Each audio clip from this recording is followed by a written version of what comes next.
Este es entonces un arreglo de bomba que es muy conveniente. El tanque de agua está por encima del eje de la bomba centrífuga. Esto quiere decir que la bomba, el impelente siempre, han visto que hay una diferencia entre los álabes, la voluta y la carcasa. Son tres cosas importantes que deben tomar en cuenta cuando estamos haciendo trabajo de diseño de una bomba.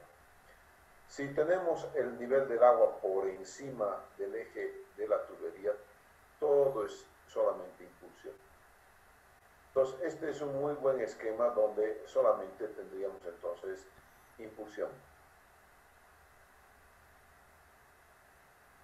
Nada más. Y tenemos lo que se llama la succión negativa.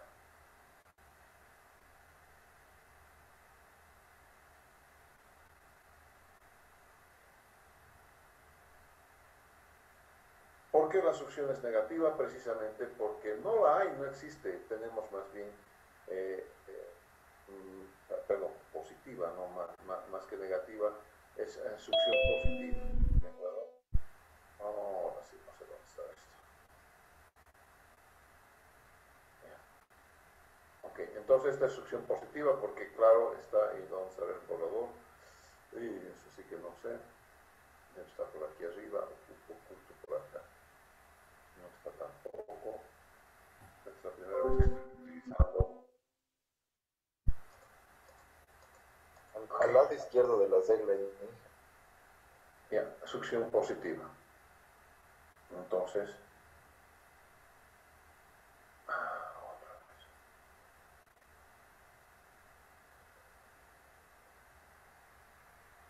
¿no es cierto? Porque no existe succión en realidad. ¿No es cierto? Lo que está pasando es que el nivel del agua está por encima del eje.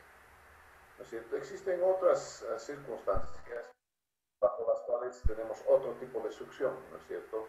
Entonces sería, qué sé yo, otro tipo de arreglo donde vamos a ver que la succión es de otro tipo, entonces es succión negativa, ¿no es cierto? Veamos.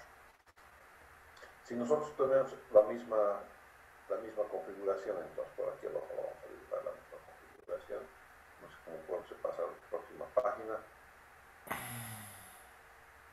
eso es, y vamos a pasar a la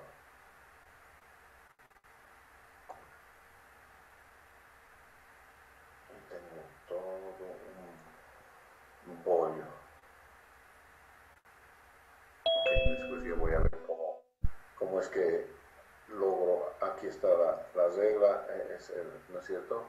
Ok, y quiero obviamente ver si podemos tener una nueva página, page down, vamos a ver, my page down,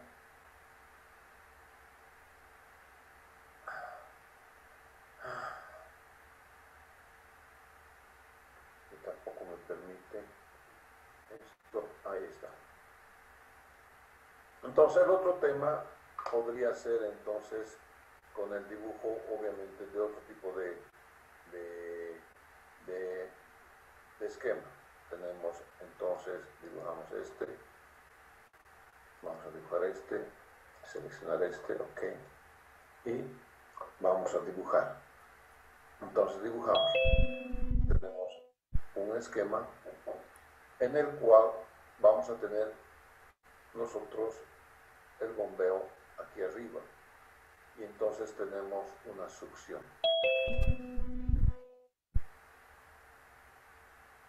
Vamos a tener entonces succión.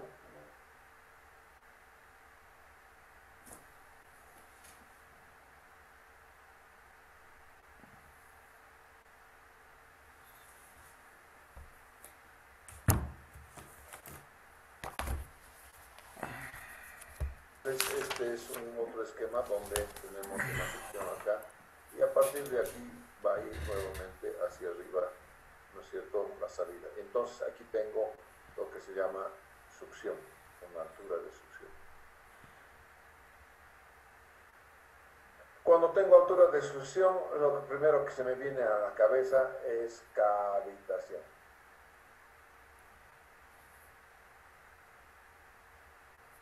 entonces tengo que poder evitar la cavitación. ¿Y qué es la cavitación? Como han visto en la película, es que la presión alcanza la presión de vapor y entonces hace como si el agua estuviera hirviendo. Y lo que pasa es que el agua en el cuerpo del volumen de agua tiene un cierto volumen de aire, 3% por volumen. Cuando aumentas la velocidad al entrar en el impelente, entonces lo que pasa es de que algunas burbujas de aire se van a salir del cuerpo de agua. Obviamente eso es bien peligroso. Y cuando vuelve a ensancharse el canal, estas burbujas de agua que se han desprendido del cuerpo de agua intentan volver, digamos, a ser disueltas en el agua. Para hacer eso, causan una pequeña explosión. Ahora, nuestro es una sola burbujita, son miles de burbujas, ¿no es cierto? Y esas explosiones van a dañar entonces la carcasa y los álabes. Si la cavitación es muy grande, estamos hablando de horas, no estamos hablando de días, estamos hablando de horas de que va a producirse el fenómeno. Entonces, aquí tenemos una altura de extrusión y luego tenemos una altura que llamamos de impulsión. Las dos alturas, entonces, tanto la altura de extrusión como la altura de impulsión, hacen lo que conocemos con el nombre de altura geométrica. Entonces, la de extrusión más la altura de impulsión. Entonces, tengo la altura geométrica y ahí no he puesto nada. Cuando tenga la bomba le va a poner una piezométrica así, ¿no es cierto? Entonces le va a meter una potencia aquí, de tal manera que el agua pueda entrar al tanque superior. Pero va a tener que entrar al tanque superior. Dos cosas tiene que tomar en cuenta. Tiene que tomar en cuenta las pérdidas locales y por fricción, pérdidas totales, y va a tener que tomar en cuenta velocidad cuadrada sobre 2n. Además, esta parte es velocidad cuadrada sobre 2n. Y h total va a ser igual a las pérdidas por fricción más las pérdidas locales. Y aquí sí voy a tener que encontrar cuáles son las pérdidas locales. Y las pérdidas locales tienen que ver con varias cosas. Entonces,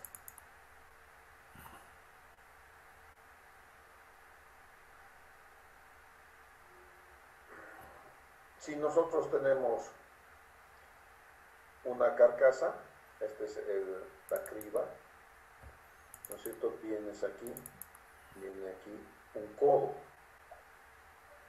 Aquí lo primero que va a venir es un codo y va a venir luego una reducción excéntrica hacia la carcasa. Entonces esta sería la carcasa de la bomba y tenemos entonces un codo y aquí vamos a tener una reducción excéntrica. La reducción excéntrica es así. ¿Por qué es la reducción excéntrica de ese tipo? Porque no quiere formar burbujas de aire. Por eso es de este tipo y aquí tenemos entonces este tipo de reducción excéntrica, ¿de acuerdo? Aquí. Entonces, una reducción excéntrica. Reducción. Y aquí obviamente va a ir, dependiendo de cómo va, ¿no es cierto? Va a ir hasta arriba. Perdón, hasta arriba y viene así, esto también viene así y hay una salida. Entonces aquí va a haber codo, aquí va a haber codo, ¿no es cierto? Y aquí, ¿qué es lo que va a haber? Aquí va a haber una válvula check y va a haber una válvula de aislamiento, aquí. Entonces, esta es una check y esta es una válvula compuerta. Normalmente la válvula compuerta va a estar abierta y obviamente aquí voy a tener una junta que me permita, una junta de desmontaje, que me permite entonces desmontar la bomba también, ¿no es cierto? Entonces vamos a tener varias cosas como pérdidas de carga. Tenemos La junta normalmente no la calculamos, pero casi todas las pérdidas locales tienen que ver con un cociente K que multiplica B cuadrado sobre 2B. ¿No es cierto? A pesar de que nosotros tenemos estas valvulitas como altura o como longitud equivalente, nosotros ya tenemos esas cosas como si fuera longitud equivalente. Y así hemos ido trabajando, ¿no es cierto? Con el llenado de las planillas hemos visto con longitud equivalente. Entonces, para longitud equivalente tenemos un codo aquí, tenemos un codo aquí, tenemos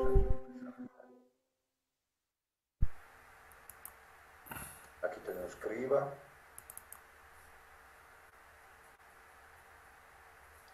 ¿no es cierto? Criba, codo, reducción, tenemos una cheque, una válvula con puerta, tenemos dos codos y tenemos la salida. Entonces, todas estas cosas son las referidas a esta bomba, a este grupo motor bomba. De acuerdo a esta bomba, entonces está configurada, esta configuración la tenemos así. Entonces, de acuerdo a ello, vamos a tener nosotros que conservar entonces cómo vamos a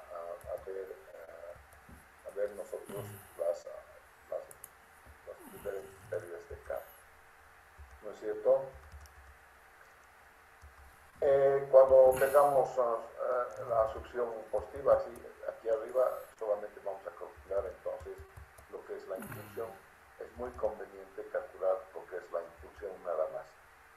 Bien, cuando estamos hablando entonces de tanques, el tanque, como va a venir del tanque a tanque, aquí viene de un tanque, ¿no es cierto? Aquí va a ir a otro tanque. La norma dice que esto debe ser 60% y esto debe ser 40%. Antes esto era 2/3, 1/3. Esto era así, 2/3, 1/3 y nada más, ¿no es cierto? Ahora la bomba hace que este sea 0,60, o sea 60%, y este sea el 40% del volumen diario. Este tanque de la cometida va a poder ser llenado hasta en 6 horas. Y este tanque que está aquí, el tanque elevado, se va a llenar hasta en 2 horas. Cuando nosotros calculamos nosotros una demanda, vamos a calcular un volumen diario, ¿no es cierto? Y ese volumen diario es el volumen cisterna. Si estamos teniendo solamente un volumen cisterna y aquí vamos a tener un equipo hidroneumático, o también tienes una cosa así, ¿no? Tienes un honguito.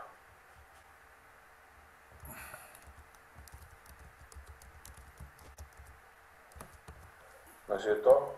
Entonces no hay tanque elevado.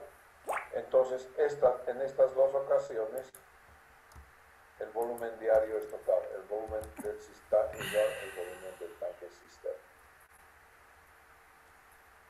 Y esto ya lo hemos visto nosotros en nuestro cálculo, ¿no es cierto? En nuestro cálculo original inicial. El volumen diario va a ser igual al volumen del tanque cisterna. Y a partir de ello vamos entonces a calcular nosotros el diferente dimensionamiento para las bombas. Una cosa más.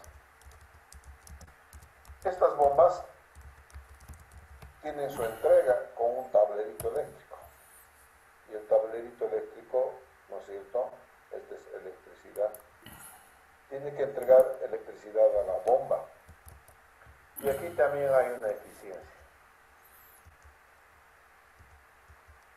Para estas bombas pequeñitas, vamos a calcular el 50%. O sea, que si tu bomba te sale 0.25, le vas a aumentar 50%, lo vas a multiplicar entonces por 1.5 por la eficiencia eléctrica. va a ser de este tamaño. ¿Cómo calculamos la bomba? Para estas bombas así pequeñitas, no nos hacemos demasiado lío, señores. La potencia en HP va a ser igual a Q por H sobre 50, siendo Q en litros por segundo, H en metros, que es la altura manométrica. ¿Y qué es la altura manométrica? La altura manométrica es la altura geométrica más la altura por pérdida de carga por fricción, más la altura de pérdida de carga locales, más altura remanente. Esta altura remanente, la norma dice que al menos es 2 metros de columna de agua. En cualquier lado de cualquier red en Bolivia, no puedes tener menos de 2 metros de columna de agua en ningún punto. Y a veces vamos a tener, en algunas ocasiones, vamos a tener aquí más la altura de presión cuando estemos hablando de tanques hidroneumáticos.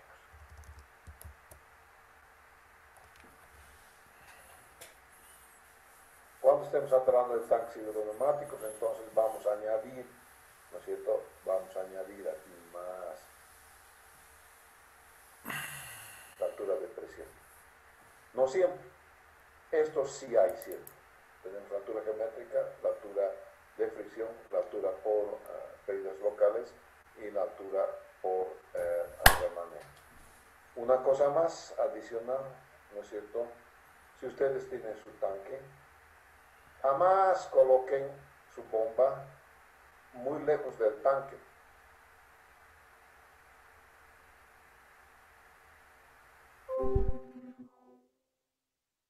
Esto no es bueno, porque aquí hay fricción.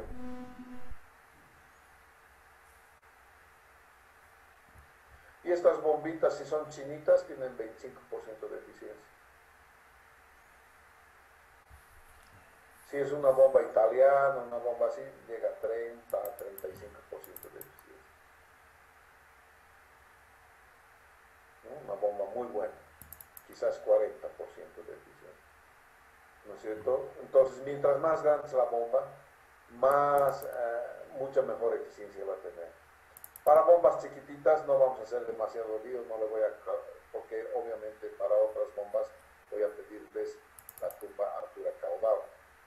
Pero en este caso son tan chiquititas que no vale la pena. Vas a las agencias generales y te compras una buena bomba. Yo tengo, por ejemplo, una bomba cuya marca es Petróleo. Muy buena. Brasileña la marca, es Petróleo, es muy buena. Hay unas bombas italianas también, ¿no es cierto?, que son muy buenas. Hay las bombas Jacuzzi. Hay otras marcas también, ¿no es cierto?, aparte de las chinas, ¿no es cierto? Pero cuando vayan a comprar una bomba, no se olviden que la eficiencia, a ver,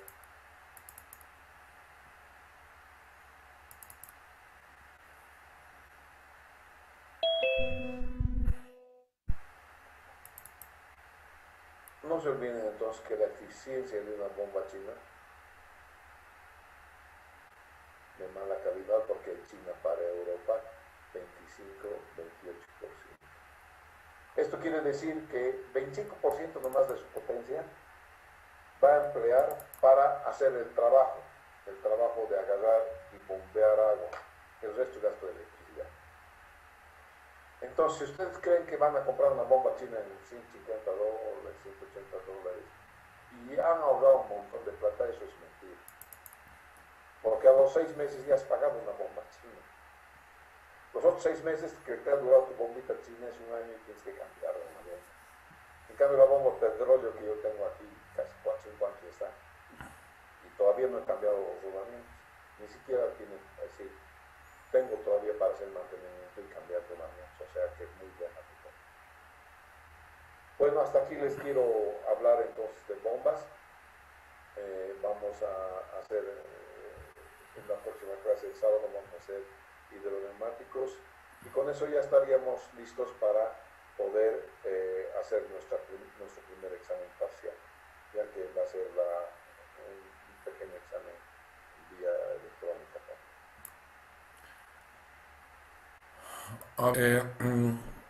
En bombas hay mucho que hablar. Hay muchas cosas que hay de todo. En realidad hay estudios, hay muy detallados de hasta cómo se comporta una bomba, qué cosas debes tomar en cuenta cuando estás comprando una bomba. Pero en realidad, como ustedes han visto en el desarrollo de la pequeña presentación, en viviendas pequeñas no hay bombas grandes. En viviendas pequeñitas existen solamente las bombas pequeñitas también, ¿no es cierto? Y eso hace que nuestro universo de bombas no sea tan grande, ¿no es cierto? Sea más bien pequeño en relación a las bombas grandes, gigantescas, que, bueno, hay las bombas últimas que estoy poniendo son de aproximadamente 200 HP. 200 HP es una bomba gigantonona. Cuando tú vas al mercado a comprar bombas, normalmente el que te vende las bombas te dice, ¿cuánto va a bombear? ¿A qué altura? Y se acabó, nada más. Yo, hasta el mejor cazador se lava la liebre, ¿no? Calculé yo una bomba para mi casa, una bomba centrífuga, que daba el caudal y que daba la altura correcta de bombeo hasta las duchas, en fin, pasaba por el calefón, pasaba por el termotanque y tengo en las duchas, salía con una muy buena presión en las duchas. Instalé un sistema de aspersión. Cuando quise hacer funcionar el sistema de aspersión, ahí ya no me dio la bomba. Y es que algunas bombas son lo que llaman, entre comillas, de caudal, como la primera que yo he calculado. Y otras bombas son de altura.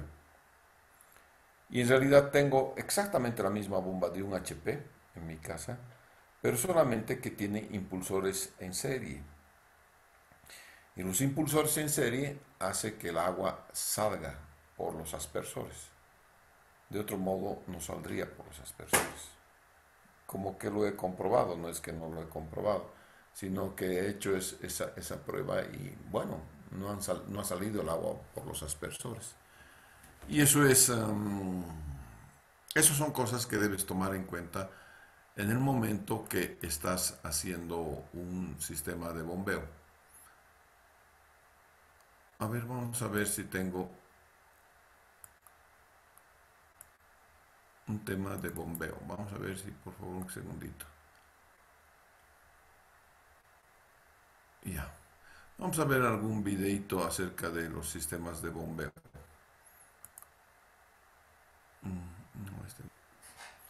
acerca de sistemas de bombeo es de las Sigi Pumps de Colombia. Ya voy a controlar en este momento que se pueda compartir.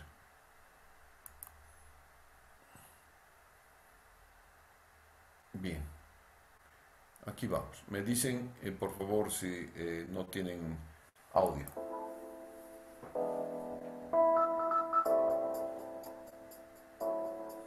Instalación de bombas centrífugas. La presente guía es solo referencial y general. Asegúrese de leer y comprender el manual de operación completamente antes de realizar el montaje e instalación de su bomba Sigi Halber. Si tiene duda, por favor comuníquese con la fábrica a la siguiente dirección electrónica: service@sigi.com.co.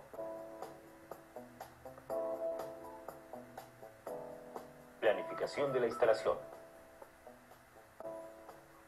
Antes de instalar la bomba, asegúrese de contar con una fundación sólida, robusta, plana, nivelada, que garantice un funcionamiento del conjunto motor-bomba libre de vibraciones.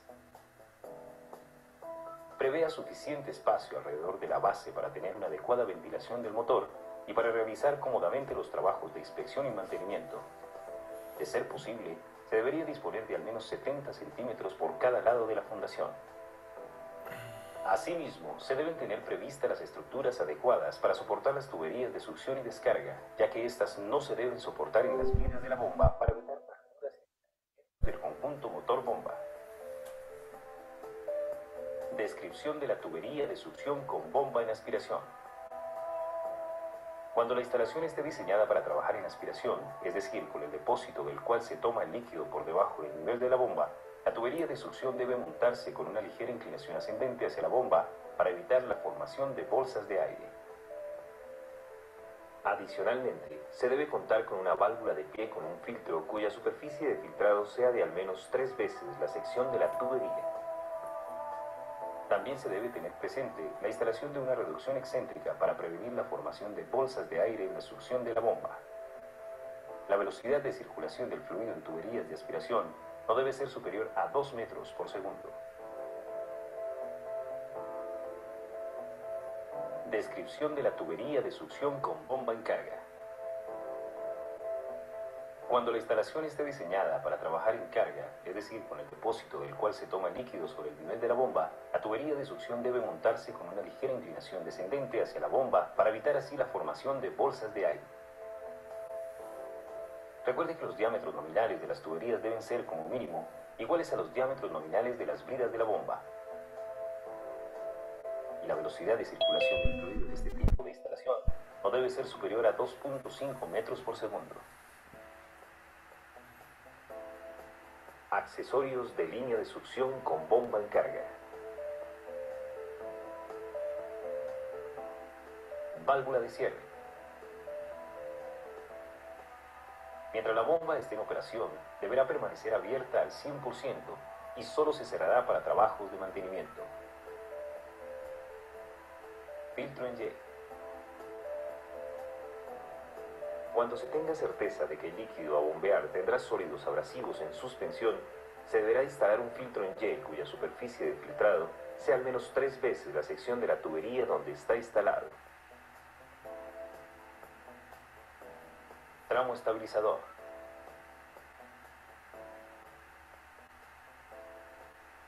Esta tubería deberá tener una longitud de mínimo 10 veces el diámetro de la brida de succión de la bomba y se usa para mantener el flujo laminar. En algunos casos específicos debe ser de mayor longitud. Reducción excéntrica. Siempre que el diámetro de la tubería de aspiración sea mayor que el diámetro de aspiración de la bomba, se deberá contar con una reducción excéntrica para evitar la formación de bolsas de aire. Descripción de la tubería de impulsión. La tubería de impulsión se debe colocar vertical con una sección continua y contar al menos con los siguientes accesorios. Ampliación concéntrica. Para asegurar que las pérdidas por fricción en las descargas sean bajas, es recomendable que el diámetro de la tubería sea mayor que el diámetro nominal de la brida de la bomba. Para esto, se debe usar la ampliación concéntrica. Válvula cheque o retención. Se deberá instalar una válvula con cierre suave para evitar golpes de ariete.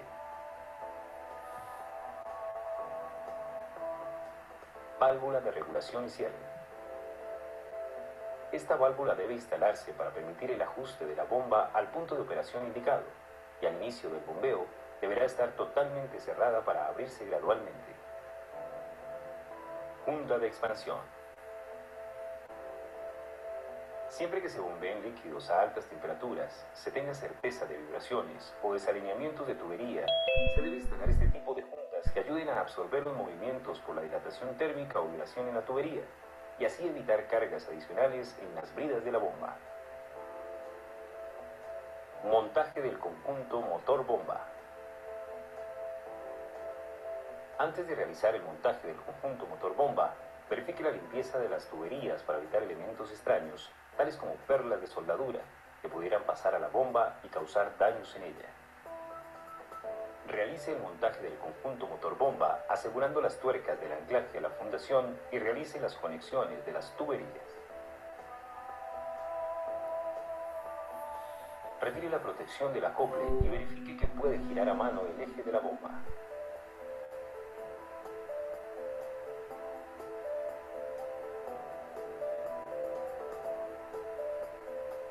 Las tapas de protección y las bocas de succión y descarga deben ser removidas solamente cuando la bomba esté lista para ser conectada a las tuberías para evitar que entren cuerpos extraños. Una vez asegurada la base de la bomba, la fundación y las tuberías con las bridas, se debe realinear el conjunto motor-bomba para corregir las distorsiones de alineación que se hayan generado en el transporte del equipo y su fijación al sistema de tuberías.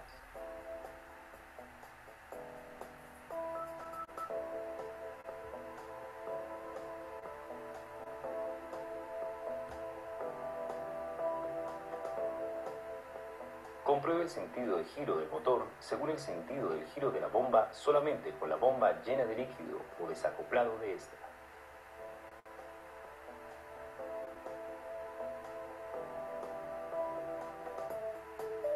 Atendiendo estas recomendaciones, garantizará una mejor operación de la bomba y una mayor confiabilidad en su proceso.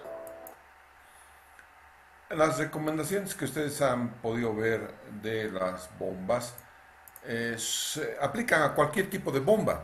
Yo tengo en mi casa una bomba, sí, de hecho su fundacioncita, todo, ¿de acuerdo? Claro, no tienen tanta vibración y es por eso que la junta elástica quizás no la utilicen, ¿no es cierto? Pero si quieren un funcionamiento que sea muy bueno a lo largo del tiempo, deben atender esas recomendaciones que se han dado. Eso en bombas muy pequeñas, a ver, una bomba china se te arruina, nadie te la repara.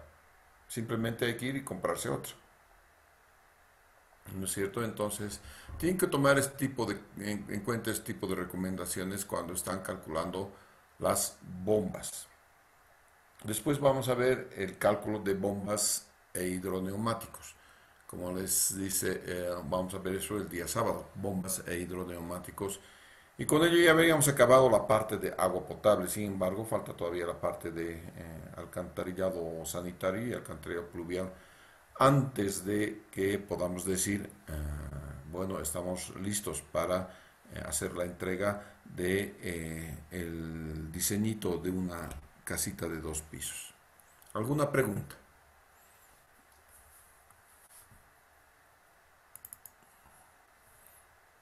Ingeniero, buenas noches. Una consulta. ¿Alguna pregunta, por favor?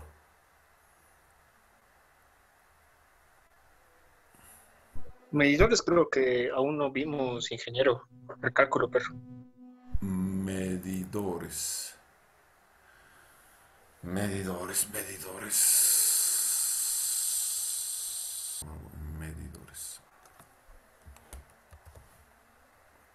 Y se llaman para nosotros flujómetros, ¿ya? Hay obviamente, en nuestro caso, existe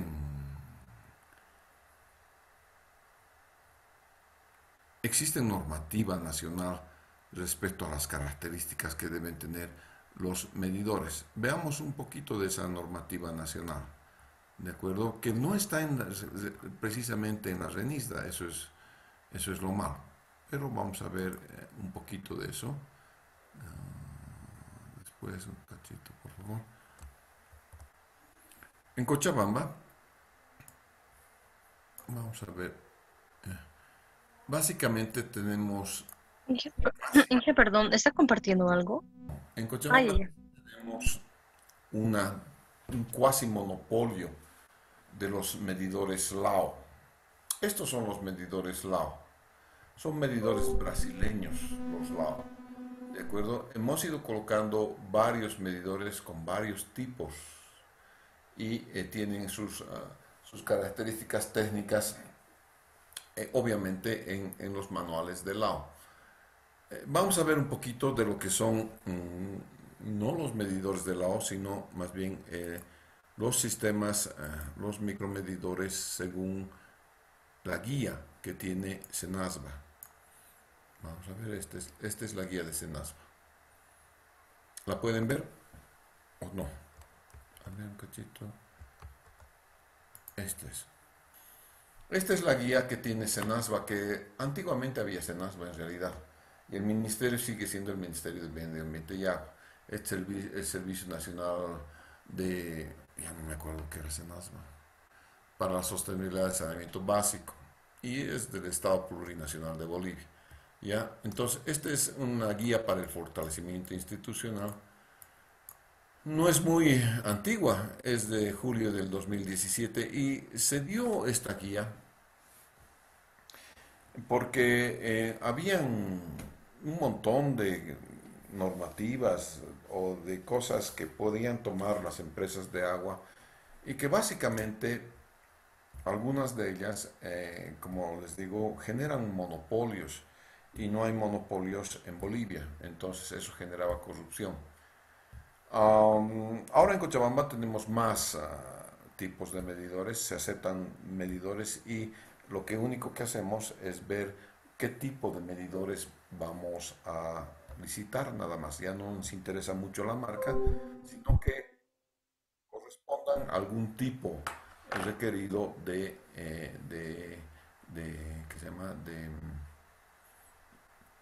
De medidores. Este es mi amigo Carlitos, uno de los mejores ministros que ha tenido la, la gestión anterior.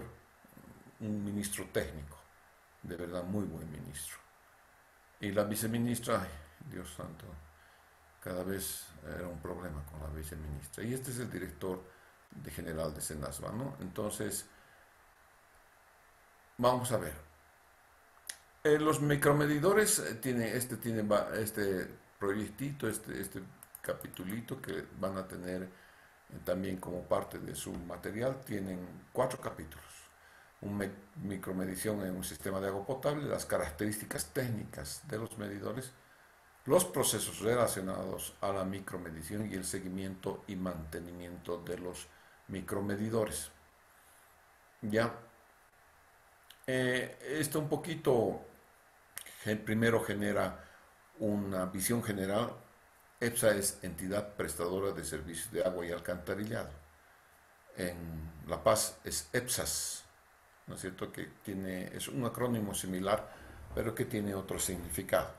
EPSA de primer nivel, de primera categoría, son en Bolivia EPSAS, valga la redundancia, CENMAPA y SAGUAPAC. Son las 3 EPSAS que son de primera categoría.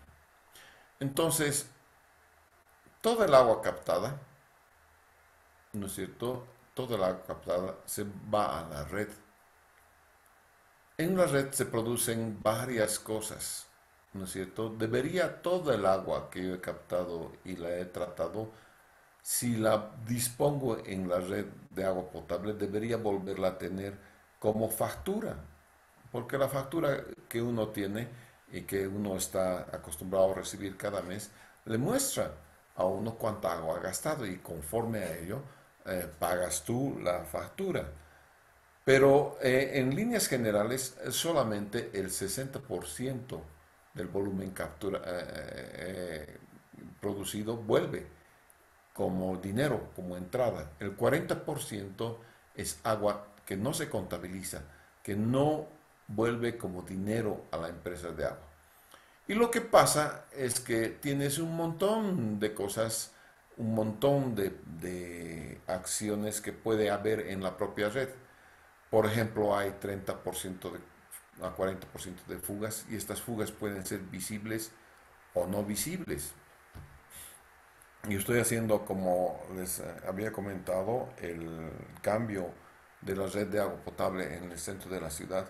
Y nos vamos a encontrar con muchísimas fugas que no afloran a la superficie. Y lo que han hecho es generar más bien una especie de caverna y un río subterráneo, ¿no es cierto?, donde no se ve la fuga, ¿ya? Esas son fugas no visibles.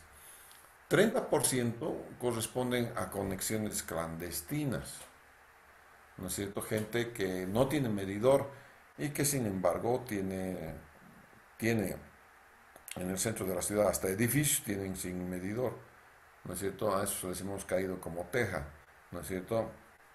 Porque hemos descubierto que no tienen medición de agua y les hemos cortado agua desde la conexión, no desde el medidor, desde la conexión misma les hemos cortado. Como teníamos zanja abierta, ahí ¡pum!, les hemos cortado. No saben, al día siguiente han ido pues a Semapa a pagar su multa, obviamente, y a que se les ponga un medidor como debe ser, ¿no es cierto? Entonces, y hay errores en la medición, muchos errores en la medición, 30-40% que son medidores viejos, no marcan, hay fraude en los medidores, no saben la ingenio que tenemos los ciudadanos para cometer fraude. Somos bien ingeniosos. Hay desde imanes, tachuelitas, cabitos, no sé, hay un montón de cosas que se inventan para poder hacer fraude. Y entonces todas estas cosas corresponden al 40% que no vuelve en dinero del agua. Entonces, para ello, hacemos un balance que es de la Inter-American Water Works Association. Y esta es la forma que se hace el balance IWA. De hecho, a mí me ha tocado trabajar con IWA como 3 años con el BID de Estado. Era funcionario del BID, del Banco Interamericano de Desarrollo, para desarrollar este tipo de mediciones, ¿no? Este tipo de medición se ha desarrollado aquí. No es holandés en su caracterización inicial y es aplicado aquí en Bolivia, en Cochabamba, ¿ya? Y en CEMAPA. Y hemos desarrollado y hemos caracterizado las aguas de este tipo. Por eso hay consumo autorizado, consumo pérdida de cargas, consumo no autorizado, factura. Bueno, hay un montón de técnicas que uno debe utilizar para poder tener ese balance, ¿no es cierto? Entonces ahí tienes todas las características y los patrones de consumo como son, ¿no es cierto? El patrón de consumo provisional en algunas zonas periurbanas de Santa Cruz, ¿ves? Y entonces tienes toda esta introducción para saber cómo vamos a desembocar directamente en la micromedición. Las EPSAs, todas las EPSAs, tienen laboratorios de pruebas y calibración de micromedidores. De hecho, cuando tenemos que instalar como 1200 medidores, creo, una cosa así, y entonces lo que hacemos es, el propio DBC dice un tanto de esos al azar tienen que ir al banco de calibración de CEMAPA, ¿no es cierto? Y demostrar que los medidores están calibrados previa a su colocación en los domicilios. Estos bancos de prueba están instalados en cada una de las EPSAs, ¿no es cierto? Y tenemos el personal muy calificado, ¿no es cierto? Tenemos especificaciones de acuerdo a la NB ISO 4064, ¿no es cierto? Donde están los requisitos de instalación y los métodos y equipos de prueba. Y entonces hay normativa para eso. Hay normativa también, ¿no es cierto?, que es la ISO 17025, que son los requisitos técnicos para los medidores, pero estos son para para las entidades encargadas de ello, ¿no es cierto? Cómo van a ser el personal, la instalación, todas estas cosas, informes, resultados. Todas esas cosas las tienen que saber no ustedes, los que son los usuarios, ni los que son los ingenieros de fuera de la EPSA, ¿no? Todo este tramo así ha seguido y sigue en la norma de calidad de la EPSA. La NB ISO 9000 tiene que ver con el medio ambiente, la ISO 9000. No, ISO 9000 es con el proceso, el tipo de proceso. Entonces, el proceso por el cual haces tú la calibración y pones un medidor al usuario, sigue la norma ISO 9000. Quiere decir que los procesos son siempre los mismos y están bajo la mirada estricta de alguien que mira que los procesos que ya están aprobados se sigan estrictamente. Entonces, este es un proceso de gestión de calidad, ¿no es cierto? Entonces, hay responsabilidades, hay gestión de recursos, hay realización de productos y hay medición y análisis y mejora. Vamos a ver las características que tiene un medidor. Las empresas dedicadas a la fabricación de medidores de agua fría de clase A y B, ¿no es cierto?, tenían antes este tipo, ¿no es cierto?, que son unos registradores de vuelta. Este va contando y va variando esto. Entonces el lector, el que hace la lectura, viene y todas las veces te mira estos numeritos. Y los anota los numeritos y después te los reporta en tu factura. Hay medidores más modernos que ya transmiten datos a los elementos de medidores, ¿ya? Los medidores pueden ser de turbina, de hélice, de pistón o de disco. Nosotros creo que en Cochabamba tenemos estos dos, de turbina y hélice. Y estos son los analógicos.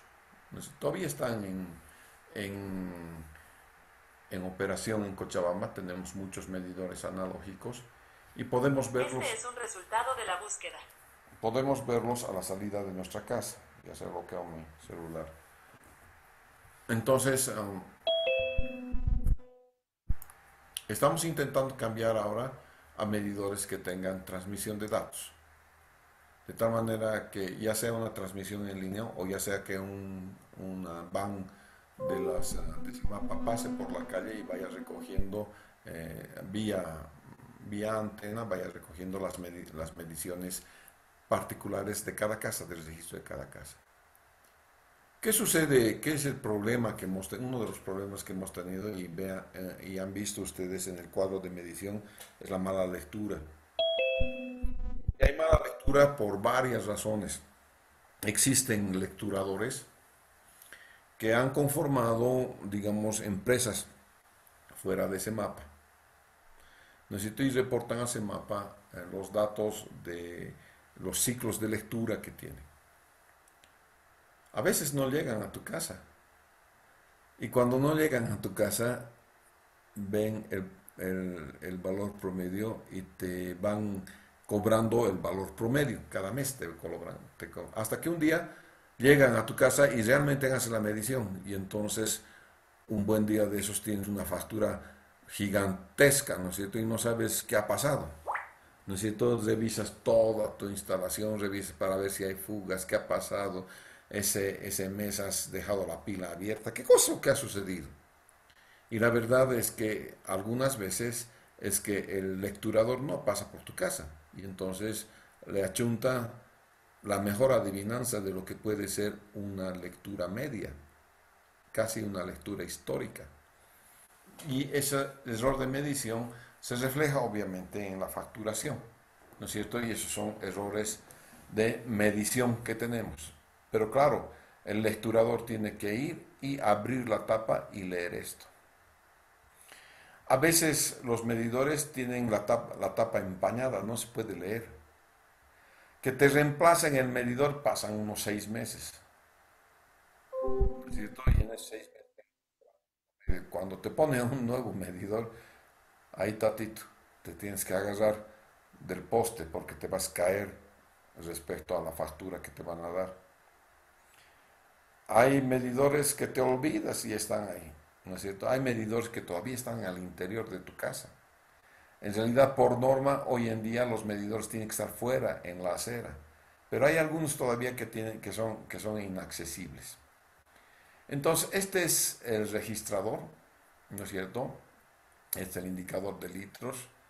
Este es de la detección de fugas que va girando, ¿no es cierto? A ver, vas a ver tu medidor, está girando. Cuando estás... cuando en la noche cuando nadie está utilizando agua, esto debe estar quietito. Entonces esta noche sal de tu casa a las 11, 12 de la noche cuando nadie esté en tu casa y esto tiene que estar quieto. Si no está quieto y está girando, tienes fuga, porque el medidor te está midiendo agua, una cantidad de agua que está entrando a tu casa. Entonces se nota clarito cuando está girando, ¿no? Entonces obviamente tienes que ver si tu medidor está bien o está mal. Si esto sigue girando, esto sigue contabilizando y estás contabilizando agua que no la tienes. Hay lecturas como pues ya no hay más de este tipo de lecturas, ya ni siquiera conozco estos medidores, ¿no es cierto? 3250.538, fíjense, 3000 para los miles, 250 50.538. Qué difícil. En vez de tener estito, tienes relojitos.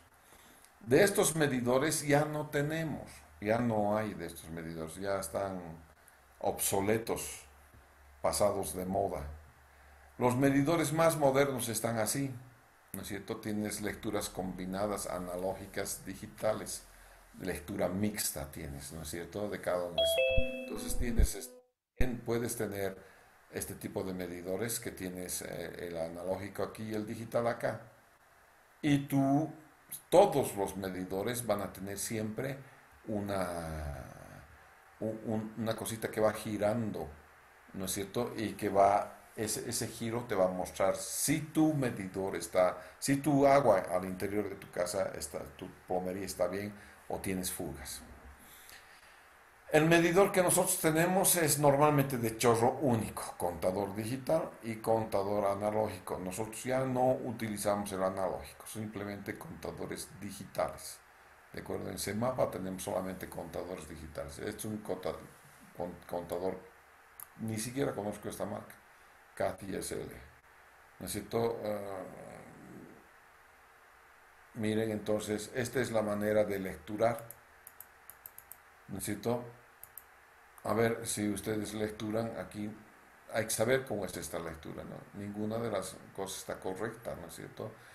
Entonces estos medidores que son analógicos requieren un cierto entrenamiento del personal que va a hacer la medición. Como te digo, ya no tenemos este tipo de medidores, ya no tenemos, ¿ya? Entonces, no hay. El cuerpo del medidor. El medidor tú lo especificas, normalmente son de bronce y es posible hacer una regulación del dispositivo. Necesita un intervalo de 4% de caudal nominal para medidores de hasta 6 cubos y de 2% hasta medidores más grandes. Entonces, los medidores se caracterizan o los compras tú de acuerdo a cuánto piensas tú medir. Hay medidores de 6 metros cúbicos por hora, ¿no es cierto? Hay medidores más pequeñitos, ¿no es cierto? En fin, hay todo tipo de medidores. En un medidor siempre vas a tener, en el cuerpo del medidor siempre vas a tener una rejillita para que te impide que este canastillo impide que las arenitas, en suspensión entre y dañe el mecanismo. Aquí tienes un mecanismo de regulación que es el que te permite calibrar el medidor. ¿De acuerdo? Entonces vamos a ver. Los medidores, tipos de medidores. Pistón rotativo, disco oscilante, chorro único o chorro múltiple. Este es de chorro múltiple. Ya, el de chorro único, fíjense, entra el agua, golpea a esta especie de molinete y va girando, ¿no es cierto? Nosotros utilizamos chorro múltiple. Estos ya ni siquiera los conozco. Son demasiado antiguos. Entonces, o dices de chorro único o dices de chorro múltiple, ¿no es cierto? Estamos entrando y tenemos nosotros de chorro múltiple, ¿no es cierto? Vamos a ver entonces, este es el tipo de medidor, obviamente este es para la calibración. Se calibra, ¿no es cierto?, con un volumen patrón. Y obviamente es una calibración volumétrica que se hace. Entonces hay una curva característica que se tiene en los medidores, ¿de acuerdo? Esta es la curva característica, donde tienes un caudal máximo de trabajo y un caudal medio de trabajo. Este es el caudal medio de trabajo, ¿no es cierto? Y esta es la curva que te van a vender con el medidor. Y la curva de pérdida de carga. ¿No es cierto? La pérdida de carga está en megapascales, en el rango superior de medición. Cada medidor va a tener entonces estos rangos de medición. Entonces tú tienes la curva A y la curva metrológica B. Pero esto tiene que ver con la metrología. IPNORCA hace esto. ¿Ya? IPNORCA lo que hace es calcular y calibrar y darte estas curvas para cada uno de los medidores. Estas son las curvas de pérdida de presión. pérdida de carga en metros, dependiendo del caudal máximo, vienes y entonces tú tienes la pérdida de carga en metros. ¿No es cierto? Los medidores son de clase A, B y C. Aún mantenemos estos medidores. Los últimos que tienes, que tienen ahora, los que tengo para reemplazar en Cochabamba son clase C. Pero está protestando el gerente técnico de Semapa y dice que es suficiente clase B. Los clases C ya tienen alguna otra característica que no les ha resultado muy bien a los de Semapa y ellos prefieren clase B. Entonces estamos en esa discusión todavía de ver si podemos cambiar a clase B para que se mantenga la expertise que tiene Semapa en los medidores, ¿ya? Entonces, estas clases metrológicas son las que nosotros empleamos para los medidores de tipo clase A, clase B, clase C y clase D. Entonces, las características son para caudales menores a 15 metros cúbicos por hora y para caudales mayores a 15 metros cúbicos por hora. Y entonces, fíjense, estas son las características generales de la NB ISO 4064. Nosotros empleamos este NB, ya es la norma boliviana, quiere decir esto, ¿no es cierto? Entonces, clase A para los velocimétricos de chorro único, clase B de chorro múltiple, clase C y D para volumétricos de pistón rotativo o disco oscilante. Nosotros utilizamos siempre clase B, un caudal mínimo y está en rango de caudales, ¿no? Caudal mínimo y caudal máximo, ¿ya? Entonces, ese es el medidor tipo clase B. De acuerdo a la clase, aquí tienes cuánto es el caudal mínimo, cuánto es el caudal máximo, el caudal de transición y el caudal nominal. ¿De acuerdo? Y en esto, estas son especificaciones que tú das para la compra de los medidores, nada más. ¿Qué procesos están relacionados con la micromedición? La administración de los medidores antiguos, los medidores nuevos. Una de las labores que tenía con el BID ha sido el cambio de 7.000 micromedidores en la ciudad de Cochabamba para reducir el agua no contabilizada.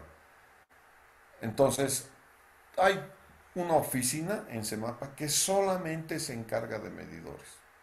Solamente se encarga de medidores. Felizmente son mis amigos.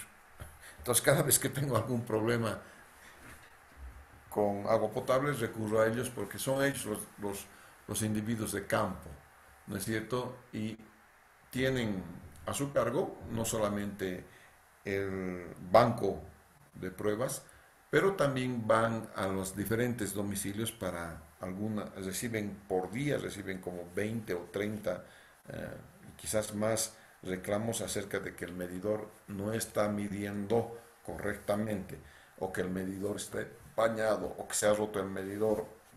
Entonces hay muchos inspectores que salen, ¿no es cierto?, de estas oficinas a revisar qué tienen. Esto tiene que ver con la administración, simplemente es para la EPSA, cómo te vas a organizar para tener que se llama un departamento de micromedición. Estos son de chorro único, transmisión magnética, ¿no es cierto? Tienes los medidores en clase único, transmisión magnética, ¿no es cierto? De la ISO NB, norma boliviana ISO 4064. Todos estos son simplemente características que debe tener este medidor de chorro único. Este es rango inferior de funcionamiento según su tipo, ¿no es cierto? Caudal del medidor volumétrico. Y los hidrómetros de chorro múltiple, ¿no es cierto? Tienes, como les digo, nosotros estamos utilizando, creo que son de chorro múltiple, no son de chorro único. Ahorita los vamos a ver, ¿ya? Y estas son las ventajas y desventajas. Según su registrador, es decir, lo que han visto los numeritos, ¿no es cierto? Tienen ventajas, desventajas, simplemente para saber cómo vas a comprar un medidor y alguna información referencial de la pérdida de agua en el caudal de arranque. Eso es información demasiado técnica para nosotros, ¿ya?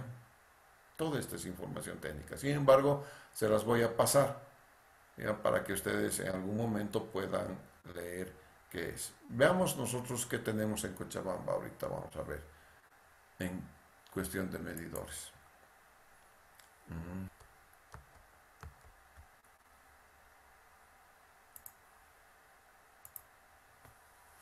Estos son los medidores que vamos a poner al centro de la ciudad, que es la provisión e instalación de medidores de media pulgada y los de 3/4 de pulgada. Como verán, no existe más que de media y 3/4 de pulgada.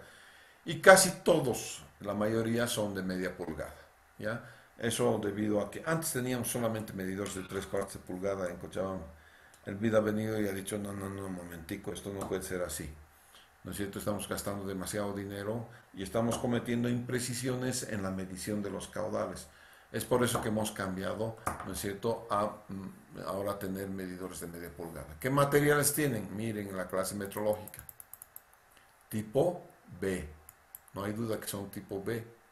Entonces, te van a decir cuánto es caudal máximo, cuánto es el caudal nominal, cuánto es el caudal de transición y el caudal mínimo. Y aquí la pérdida de carga menor a un bar. Un bar es 10 metros de columna de agua. Obviamente tienes que tener una... Si te da CEMAPA con 13 metros de columna de agua, que sí con 1.3 bares, si tú te tiras un bar en el medidor, te fregaste. Te va a salir con simplemente con 3 metros de columna de agua va a salir, ¿no es cierto? Eso no puede ser. Entonces, aquí somos bastante selectivos, ¿ya?, en la pérdida de carga.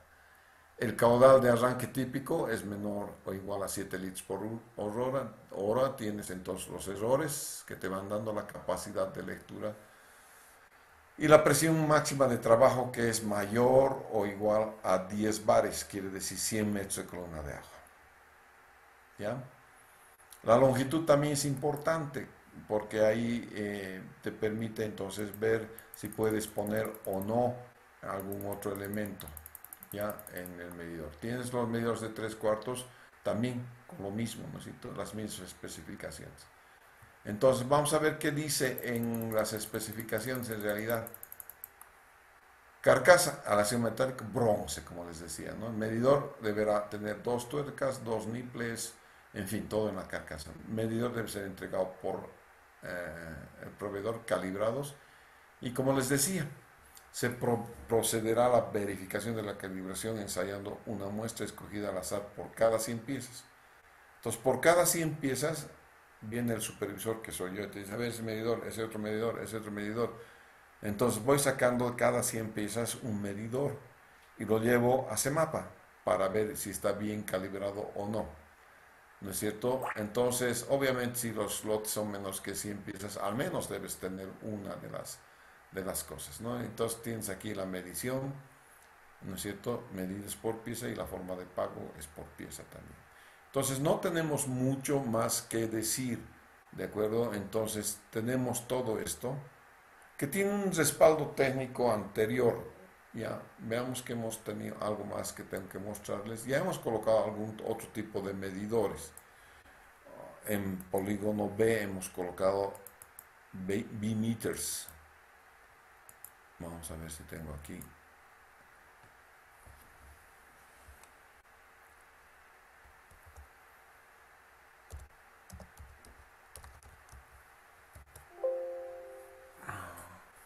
No sé si tengo aquí la muestra, pero hemos colocado medidores italianos,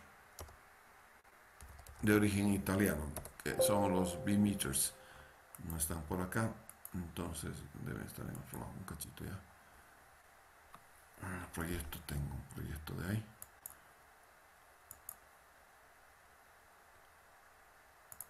En polígono B he colocado eso.